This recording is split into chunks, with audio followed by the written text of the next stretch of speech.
ప్రతినిధి 2 నిజానికి సినిమా ఏం బాలేదు భయ్య. ఈ మాట నేను ఎందుకు అంటున్నానంటే మీకు రివ్యూ మొత్తం చెప్తే ఖచ్చితంగా మీకు అర్థమవుతుంది. నిజానికి వీళ్ళు చాలా కొత్తగా అయితే ట్రై చేశారు సినిమాని. ఏ రేంజ్ కొత్తగా ట్రై చేశారంటే అక్కడ ఏం లేదు, డొల్లా అనే రేంజ్లో అయితే ట్రై చేశారు భయ్య. పాపం వాళ్ళు తప్పేం లేదు, ఏదో అనుకోకుండా అలా అయిపోయింటుంది. అయితే ముందుగా మన ఛానల్ చూస్తున్నట్లయితే సబ్స్క్రైబ్ చేసుకోండి. అలాగే నేను చెప్పే వీడియో నచ్చితే మాత్రం అందరికీ షేర్ చేయండి భయ్య. అలాగే వీడియో చివరి వరకు చూడండి. అయితే ముందుగా మనకు నారా లోకేష్ అన్న గురించి అయితే చెప్పాలి భయ్య. నిజానికి నారా లోకేష్ అన్న నారా చంద్రబాబు నాయుడు గారు అల్లుడు అని మనందరికీ తెలిసిందే. అయితే ఈ ప్రతినిధి సినిమా అప్పట్లో ఎంత ఇంపాక్ట్ తెచ్చిందో మనందరికీ కూడా తెలుసు భయ్య. అలాగే ప్రతినిధి 2 కూడా అలాంటి ఇంపాక్టే తెస్తుంది అని చెప్పేసి ఎన్నికల సమయంలో వదలడం కూడా బాగుంది. నిజానికి సినిమా మనకు ఫస్ట్ ట్రైలరు, టీజరు ఇవి వదిలినప్పుడు మనం ఏ రేంజ్లో అనుకున్నామంటే డైరెక్ట్ రాజకీయాలనే ఇన్ఫ్యాక్ట్ చేసే సీన్లు అయితే ఉన్నాయిరా అనే దీంట్లో అయితే మనం ఉంటాము. కానీ సినిమాలో అయితే అలాంటిది ఏంది లేదు భయ్య. నిజానికి వేరే రకంగా ఉంటుంది. నేను ట్రైలర్ చూసింది ఒకటి, సినిమా చూసింది ఒకటి. నేను ఇవి రెండు ఒకటేనా అని డౌట్ వచ్చేంతగా నాకైతే అనిపించింది. అయితే మ్యాటర్ ఏంటి అంటే ముందుగా స్టోరీలోకి వెళ్ళిపోదాము. అయితే ఎత్తతానే ఒక సీఎం ఆఫీసు, అంటే సీఎం పార్టీ ఆఫీసు, అక్కడ బాంబు పెట్టుడు, అక్కడ సీఎం చచ్చిపోయినాడు అని చెప్పేసి ఒక పుకారు రప్పించడు. లాస్ట్ ట్విస్ట్ ఏంటి అంటే సీఎం బతికే ఉన్నాడు అని చెప్పేసి చూపించడం భయ్య.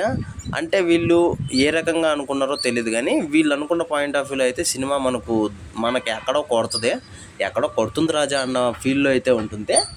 అయితే మనకు అక్కడ ఏం జరుగుతుంది అంటే సీఎం మళ్ళీ ఎలా బతుకున్నాడు, అవి ఈ నేపథ్యంలో ఎలా ఉంది అని చెప్పేసి అయితే చూపించడం అయితే జరుగుతుంది. అదే స్టోరీ.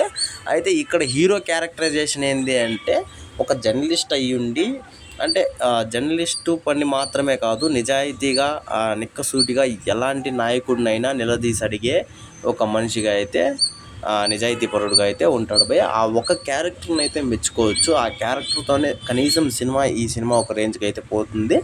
మిగతా ఏం లేదు సినిమాలో. అయితే మొత్తానికి నారా రోహిత్ అన్న అంటే బాగా యాక్టింగ్ చేశాడు. కాకపోతే పాపం చాలా ఫ్లాపుల తర్వాత సతమతం అవుతున్నాడు. ఈ సినిమా హిట్ అవుతుందేమో అని చెప్పేసి నాకు తెలిసినంత వరకు ఈ సినిమా కూడా కొంచెం డౌటే అని మాత్రం అనిపిస్తుంది భయ్య. ఇందులో దరిద్రమైన క్యారెక్టర్ ఎవరిది అంటే ఇంకా అజయ్ గారిది భయ్య. ఆయన క్యారెక్టర్ అయితే మరీ దరిద్రంగా ఉండే, అంటే మెయిన్ క్యారెక్టర్ అయింది కానీ అదేందో చూడడానికి వెరైటీగా ఉంటుంది. అయితే ఇందులో బ్యాక్గ్రౌండ్ మ్యూజిక్ మాత్రం పర్ఫెక్ట్గా పడింది భయ్య, అసలు మామూలుగా లేదు. కొన్ని సీన్లు ముందుగానే మనం కనిపెట్టేస్తాం, నెక్స్ట్ ఇదే జరుగుతుందిలే అనేసి కూడా అనిపిస్తుంది. అంటే వాళ్ళు ఏదో ట్విస్ట్లో తీసుకోవాలనుకుంటారు కానీ మనకు ముందుగానే అర్థమైపోతుంది. ఇంకోటి వచ్చేసి ఇందులో పాటలు కొంచెం నార్మల్గానే ఉన్నాయి భయ్య. మొత్తానికి సినిమా అయితే ఒక రకంగా ఉంది భయ్య, ఒకసారి చూడొచ్చు, తప్పేం లేదు. అయితే నేను ఇచ్చే రేటింగ్ అయితే 5కి అయితే 2.2 అయితే ఇస్తా భయ్య. అది తక్కువ ఎక్కువ నాకు తెలియదు, కానీ నాకు అనిపించింది మాత్రం నేను ఇస్తాను. మీకు ఒకవేళ మీరు ఆల్రెడీ సినిమా చూసినట్లయితే ఎలా ఉందో కింద కామెంట్లో మాత్రం తెలియజేయండి భయ్య. మర్చిపోకుండా తప్పకుండా దయచేసి